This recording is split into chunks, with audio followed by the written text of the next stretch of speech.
Boil পদ্ধতিতে পাইজাম চাল থেকেই তৈরি করা হচ্ছে নাজিরশাইল চাল। তা বিক্রি করা হচ্ছে চড়া দামে। এছাড়া বিভিন্ন কোম্পানি এই ব্যবসায় নেমে ব্র্যান্ডিং কারসাজিতে বেশি দামে চালের বাজার নিয়ন্ত্রণ করছে বলে অভিযোগ ব্যবসায়ীদের। এদিকে পেঁপে, টমেটো বাদে আর সব সবজিরই দাম বেড়েছে ৫ থেকে ১০ টাকা করে। রিপোর্ট মোবাশ্বের আহমদের। নিত্য প্রয়োজনীয় খাদ্যপণ্যের মধ্যে চাল অন্যতম। মানুষের মধ্যেও কিছুটা সহনীয় দামে চিকন চাল কেনার প্রবণতা, কিন্তু মোটা বা চিকন সব ধরনের চালেরই বেশি দাম আদায়ের অভিযোগ ক্রেতাদের।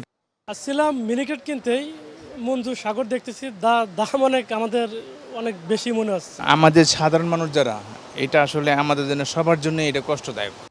সপ্তাহের ব্যবধানে 2 থেকে 4 টাকা বেড়ে 28 জাতের মোটা চাল বাজার ভেদে বিক্রি হচ্ছে কেজিতে 52 থেকে 54 টাকায়। চিকন চালের দাম বেশি চড়া। চালের দাম বেশি হওয়ার পেছনে বিভিন্ন কোম্পানির ব্র্যান্ডিং কারসাজিকে দুষছেন পাইকাররা।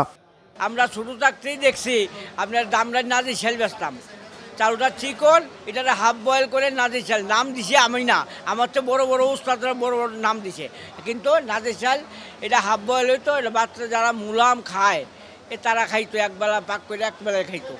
এখন নাজিরশাইলের অভাব নাই। হ্যাঁ, অরিজিনাল পাইজাম যেটা ছিল দিনাজপুরের পাইজাম, ওই পাইজাম এখন নাই বললে চলে। ওইটা দিয়ে নাজিরশাইল মনে করো হাফ বয়েল করে চিকন নাজিরশাইল বানায়। পাইজাম থেকে নাজিরশাইল তৈরি হয় এরকম, কারণ হাফ বয়েল করা হয় তো, সিদ্ধ ধানটাকে তো হাফ বয়েল করা হয়, হাফ বয়েল থেকে তো নাজিরশাইলটা আসে। এখন যে বড় বড় কোম্পানিগুলো আছে, কোঅপারেটিভ কোম্পানি, ওদের কাছে সরকারের কোনো লোকজনও যায় না, আর ওরা ওদের ইচ্ছা মতোই দাম বাড়ায়, ওদের ইচ্ছা মতোই দাঁড়িয়ে কমায়। হ্যাঁ, ওদের শুধু ব্যান্ডে শুধু তাদের দাম। সপ্তাহের ব্যবধানে সবজির দামও কিছুটা বেড়েছে বলছেন ভোক্তারা। চিচিং হলে 80 টাকা, তারপর পটল নিতে নিচ্ছে 75 টাকা, সব জিনিসের দামই তো বেশি। বাজারের সবজির দামটা গত সপ্তাহের তুলনায় আজকে একটু বেশি। ঈদের আগে মুরগির দাম কিছুটা বাড়লেও এখন ব্রয়লারের দাম কমে বিক্রি হচ্ছে 180 থেকে 190 টাকায়। ডিমের ডজন 120 টাকা। এদিকে মাছের দামও বেশি। বৈশাখে ঘিরে এবার ইলিশের বিক্রি তুলনামূলক কম। কেজি প্রতি বড় ইলিশ বিক্রি হচ্ছে 2000 থেকে 2100 টাকায়, ছোট ইলিশ 1400 থেকে 1500 টাকা, রুই 590 থেকে 600, পাবদা 450 থেকে 550 টাকা। ইলিশ মাছের দাম তো বরাবরই বেশি থাকে, এবারও বেশি লাগছে।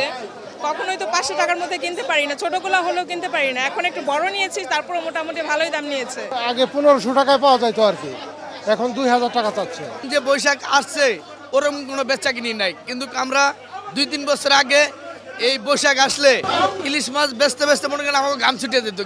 মোবাশ্বের আহমেদ, বাংলা ভিশন, ঢাকা।